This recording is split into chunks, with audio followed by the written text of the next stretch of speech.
Oke, assalamualaikum warahmatullahi wabarakatuh. Ketemu lagi kita di uh, ya, kita akan membuat sebuah analisa dari faktur yang ini, ya, dari faktur contoh faktur ini ya, toko ingin maju, dan kita akan bikin 4 buah diagram. Ya. Pertama diagram use case, diagram activity, diagram class, dan terakhir adalah diagram sequence. Oke, silakan, selamat menonton.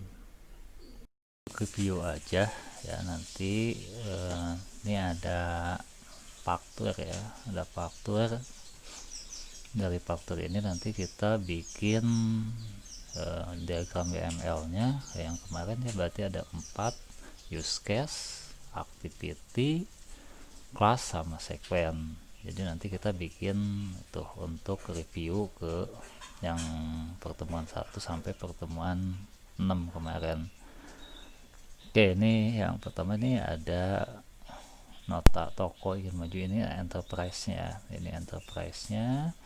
Kemudian ini adalah si pembelinya, kemudian ini nomor fakturnya ya, kemudian ini detail belanjaannya. Jadi detail belanjaan itu ada kode barangnya, ada quantity, ada harga, dan ada jumlah. Kemudian ada total. Nah, di sini ada kasir. Jadi kalau untuk bikin use case-nya ya berarti kita nanti tentuin. Nih yang pertama ada input data konsumen, kemudian ada input data transaksi atau kelola transaksi, kemudian ada input barang, kemudian ada input petugas. Nah, jadi nanti kita bikin kayak gini aja. View.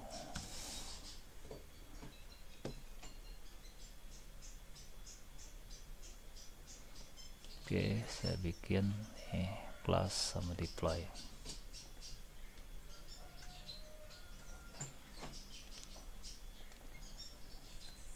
Ini use case nya delete aja.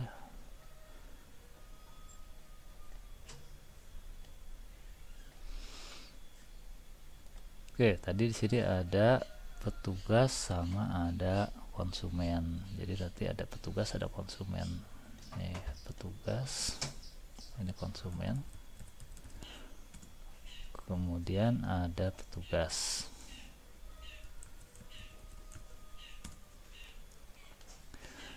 Nah, sini kita bikin buat dari sistemnya, info penjualan aja.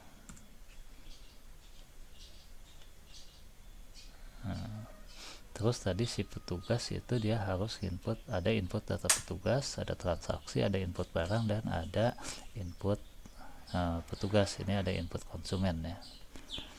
Jadi nanti di sini ada input konsumen, input data petugas, input petugas ya, kemudian ada input barang, kemudian di sini konsumen, ada input konsumen ya, input konsumen,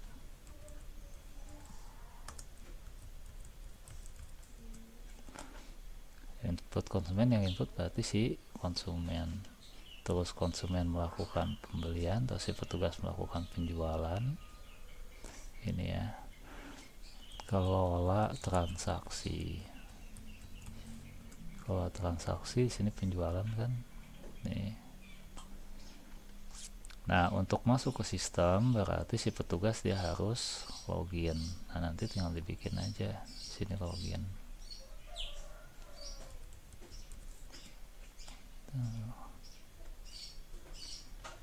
Oke, nih sekarang kita lihat ini inputan data, ini input ya, ini proses, berarti tinggal outputnya kan, berarti outputnya di sini ya. Outputnya adalah cetak laporan, laporannya apa aja, nanti banyak banget laporannya. Oke, ini berarti udah inputannya ya, prosesnya, terus outputnya. Jadi kita ada input, proses, output sesuai dengan kaidah sistem komponen dari sebuah sistem. Kemudian yang kedua kita bikin activity diagramnya. Jadi kalau activity diagram, kalau yang kemarin kita pelajari itu satu activity, ya kita bikin satu use case, kita bikin satu buah activity. Sebenarnya bukan satu use case dibikin satu activity, jadi satu use case itu nanti bisa aja bikin beberapa activity. Contohnya misalkan kayak gini, use case input petugas. Nah, input petugas biasanya di bawahnya itu kan suka ada pilihan tombolnya itu, misalkan tambah data, edit data, cari data, kemudian hapus data. Nah, berarti kalau misalkan ada 4 tombol, ada 4 pilihan, berarti harusnya bikin 4 buah activity diagram. Nah, sekarang jadi nanti banyak terjadi kesalahan bikin activity diagram itu, bikin sebuah POC ya. Nanti dari POC itu ada tambah, ada edit, ada cari ya, ada hapus. Nah, itu sebenarnya salah. Jadi kalau yang namanya tombol-tombol di bawah itu bukan dilakukan secara bersamaan, tapi dilakukan dengan cara pilihan. Kita milih ngeklik yang mana.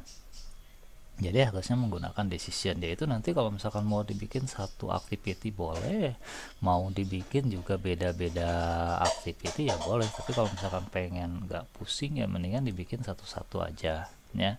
Nah, sekarang saya akan bikin misalkan untuk yang kelola transaksi aja. Jadi kelola transaksi saya hanya akan bikinin yang tambah transaksinya aja, biar agak beda ya sama kemarin. Oke, untuk bikinnya nih sama kayak kemarin. Ini ada behavior activity diagram, ini ganti activity ya. Oke, itu activity. Nah, kita lihat sini untuk activity yang di sini ada petugas, ada konsumen ya. Terus pas waktu kita bikin sistem, kalau misalkan kita sistemnya adalah web, berarti nanti si konsumen langsung yang melakukan transaksi. Jadi yang masuk ke sistem itu konsumen. Tapi kalau misalkan kita bikinnya desktop, berarti nanti petugas saja. Konsumen dia hanya ngasihin data. Jadi anggaplah kita mau bikinnya sekarang yang desktop. Jadi di sini ada petugas. Partisi yang pertama adalah petugas. Ini petugas ya. Petugas ya. Terus yang kedua, ini ada sistemnya nih. Sistem penjualan. Jadi kita bikin sistem penjualannya. Yang kedua adalah sistem penjualan. Sistem atau sispo penjualan. Oke, sispo penjualan. Nah, kemudian untuk nyimpen datanya, karena kita tetap sama aja harus ada input, proses, outputnya, berarti ini kan untuk inputannya dari petugas, prosesnya ada di sispo, terus outputnya nanti kemana? Outputnya nanti bisa ada dua. Yang pertama itu output print ya, print nota atau faktur, ada juga menyimpan di database. Jadi kita nanti bisa dibikinin juga di sini database-nya, tapi enggak juga, nggak apa-apa sih sebenarnya. Ini saya bikin basis data. Nah ya, nih udah ada 3, kita tinggal panjangin aja. Oke, untuk bikin sebuah activity diagram kita sama aja kayak bikin cerita. Jadi mulai di sini, mulainya adalah petugas. Mulai si petugas memulai ya. Kemudian dia pilih ya, pilih transaksi ya. Pilih transaksi. Nah, kemudian setelah pilih transaksi, sistem akan menampilkan POM transaksi. Tampil POM transaksi. Nah, kemudian setelah tampil form transaksi. Di sini nanti ada kan isiannya ya, isian. Nah, isiannya tampil form transaksi ya. Di sini kemudian tampil pilihan, transaksinya. Pilihannya apa aja, misalkan mau tambah, mau cari, mau edit, mau hapus, ya itu yang disebut dengan pilihannya. Jadi nanti sebenarnya yang tampil ini dulu. Oke, kemudian nah di sini misalkan saya mau ngambil yang input data, tambah data aja. Nah, berarti di sini pilih tambah data.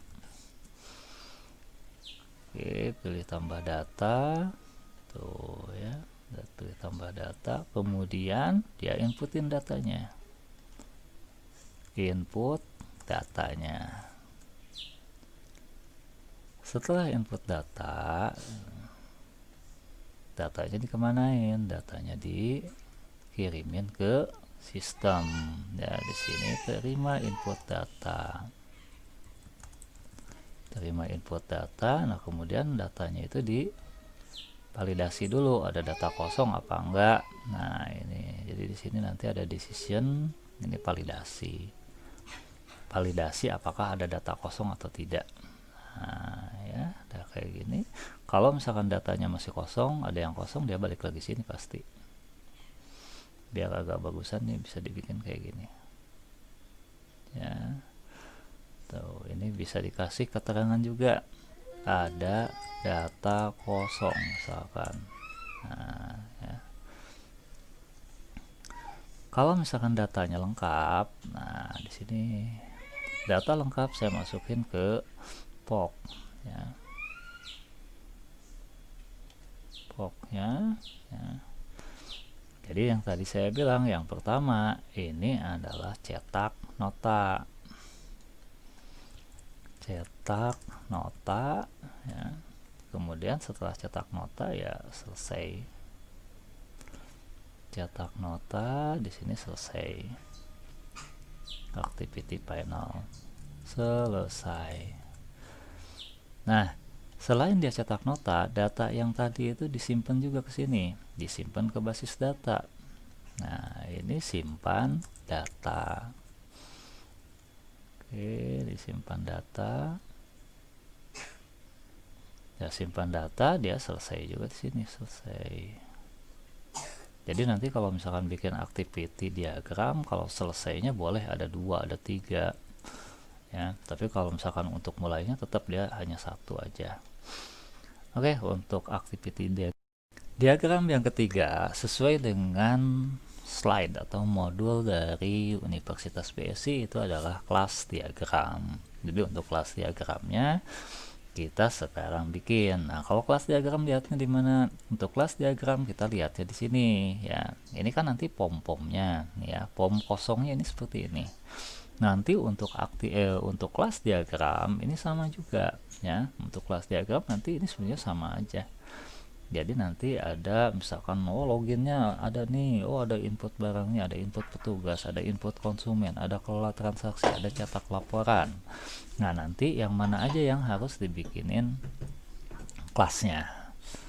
Kalau cetak laporan nggak usah dibikin nggak usah dibikin kelas, karena dia hanya untuk dia hanya ngambil view aja. Nah untuk login juga nanti boleh dibikinin kelasnya. Kalau misalkan mau nyimpen log boleh juga, enggak kalau hanya berupa hak akses. Jadi nanti di sini kita bisa lihat jelas ya mana sih yang disebut dengan kebutuhan fungsional dan non fungsional. Kalau misalkan ini hanya hak akses saja, berarti nanti di activity di kelas diagram nggak usah dibikin kelasnya. Kalau misalkan dia masuknya ke kebutuhan fungsional, dia harus ada untuk tracing nanti ya.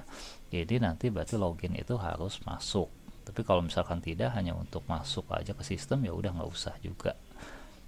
Oke ya.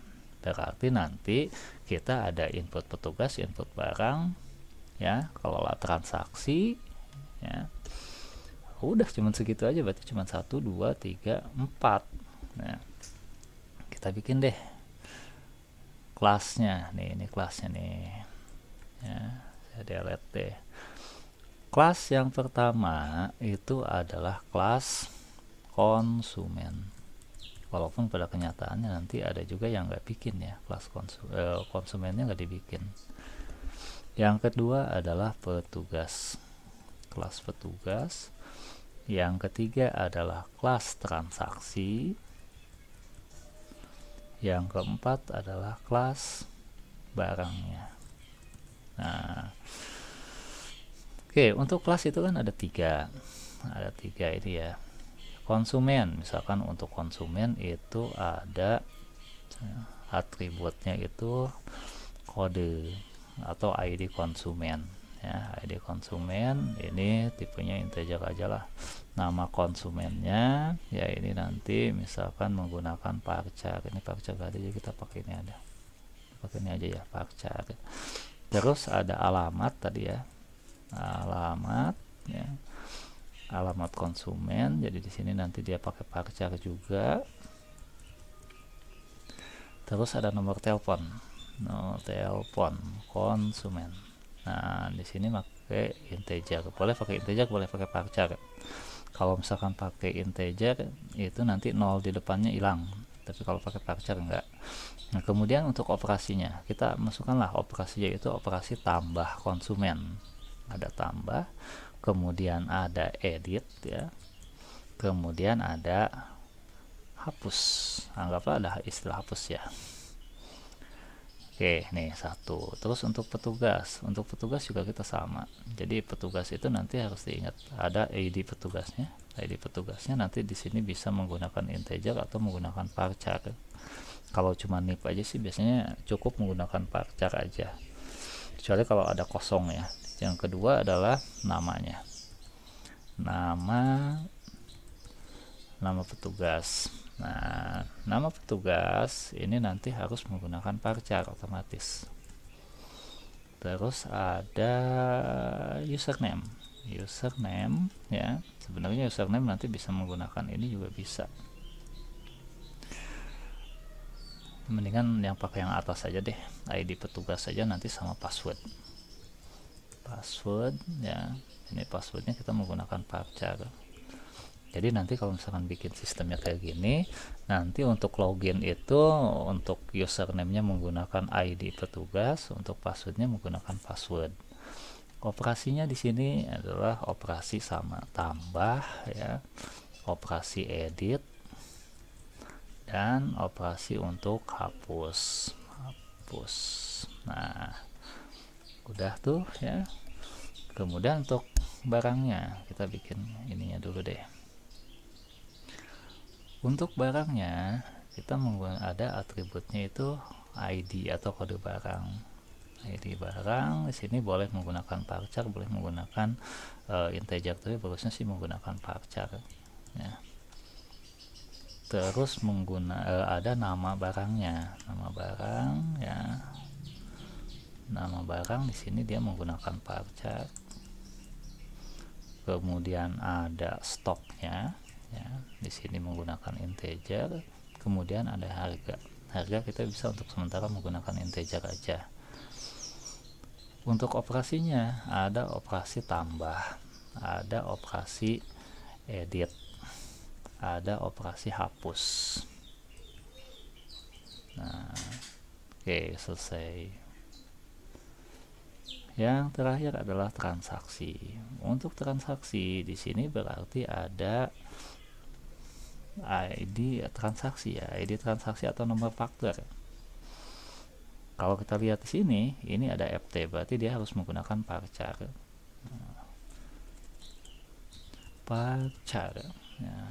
Kemudian ada tanggalnya tadi, berarti di sini menggunakan date atau bisa menggunakan date time ya. Mana date. Oke, kemudian ada apa lagi nih? Total. Nah, di sini ada total.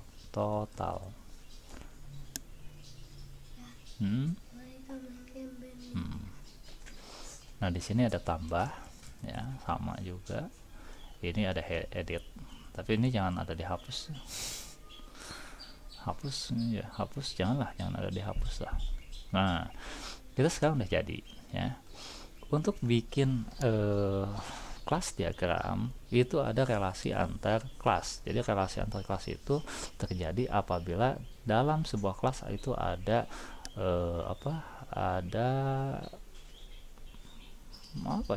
ada relasi, ada saling membutuhkan. Misalkan membutuhkan data, misalkan kayak gini nih, transaksi itu dia yang dibutuhin data apa aja sih. Nah, kalau misalkan ambil sana, berarti kita lihat lagi di sini. Nah, ini dia sebagai pusatnya transaksi dia butuhin data apa aja. Pertama dia butuhin data konsumen ya. Konsumen berarti ID konsumennya ditarik. Kemudian di sini ada nomor fakturnya ya.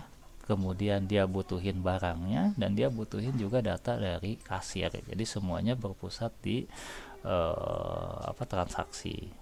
Nah, di sini si konsumen ya, dia masuk sini ke transaksi ya. Jadi dia masuk sini asosiasi, artinya itu nanti gini, pada saat melakukan transaksi, si transaksi itu akan ngambil data dari konsumen. Pertamanya dia hanya ngambil ID konsumen. Jadi kalau kayak di IRD itu namanya Origin key. Nah, dari origin key itu nanti bisa dia panggil misalkan namanya, ambil alamatnya, panggil nomor teleponnya. Nah, kemudian untuk petugas juga sama. Nah, ini untuk petugas ya. Dan untuk barang juga sama. Nah, sekarang kita tinggal bikin multiplicity-nya. Untuk multiplicity-nya nanti kita tinggal gini aja, bikin multiplicity multiplicity ini satu konsumen. Di sini satu atau banyak. Jadi si transaksi itu nanti konsumen itu yang tercatat itu hanya satu kali atau mungkin bisa beberapa kali transaksi. Petugas juga sama, satu petugas ya, dia bisa satu petugas dia bisa melakukan satu kali transaksi atau mengelola satu kali transaksi atau beberapa kali transaksi. Atau sebenarnya sih kalau yang petugas ini bisa aja sih sebenarnya nol, jadi nggak ada yang beli gitu kan, nggak ada yang beli, berarti si petugas cuma login doang, jadi dia nggak mengelola transaksi. Boleh aja sih kayak gini. Nah, kemudian transaksi dengan barang, satu transaksi itu mungkin bisa mempunyai beberapa barang, dan satu barang itu dibeli oleh beberapa transaksi. Di sini berarti banyak ke banyak, berarti ini satu ke banyak, satu banyak ya. Ini juga yang keduanya adalah satu banyak juga, jadi sama satu banyak. Oke, untuk kelas diagramnya kita udah selesai. Lanjutin, sekarang kita bikin sekuen diagramnya ya. Untuk bikin sekuen diagramnya ya kita ngambil dari activity diagram yang di sini ya, activity diagram. Oke, kita bikin dulu ya untuk diagramnya, sekuen. Nah, ini kita kasih nama sekuen. Oke, nih sekuen ya. Sekuen sebenarnya kita tinggal ngambil dari sini aja deh, karena kita bikinnya desktop, berarti di sini cuman petugas. Tuh, ini ada petugas, kemudian ada bondarinya itu berarti sistemnya. Jadi nanti saya bikin yang agak simpel aja ya. Ini sispo ya, sistem penjualan ya. Kemudian kita bikin basis data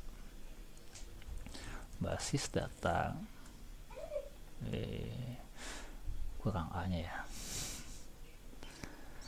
Oke, ini ada petugas, ada sispo, ada basis data. Nanti kita lihat di sini. Pertama, si petugas itu pilih transaksi. Di sini tampil transaksi, form transaksinya ya. Kemudian tampil pilihan transaksi. Jadi ini yang pertama, ini yang kedua ya. Ini yang ketiga, ini keempat ya. Ini kelima, ini keenam ya. Ini ketujuh ya. Ini ketujuh ya, ini ke-8. Jadi ada 8 berarti ya di sini. Ada 8 tahapan. Pertama, si petugas itu buka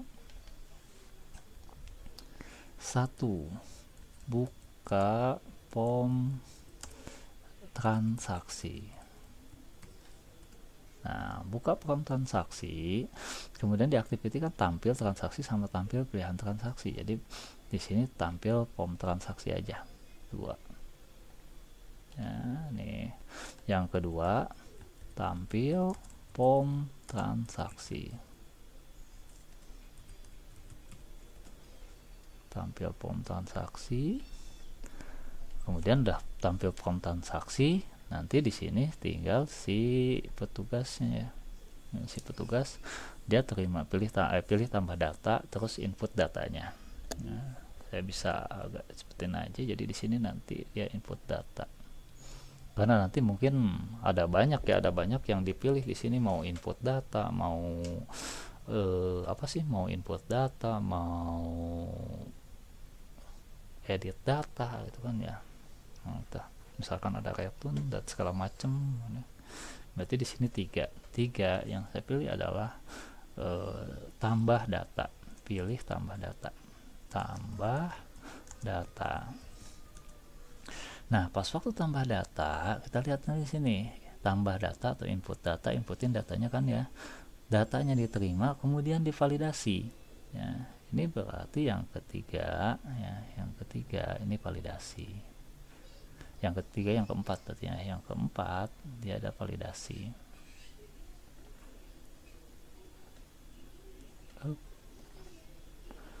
Yang keempat adalah validasi. Validasi apa? Validasi data kosong ya. Validasi data kosong. Kalau misalkan datanya masih kosong, berarti dia harus dibalikin lagi sini ya. Kalau misalkan datanya udah lengkap ya, berarti dia bikin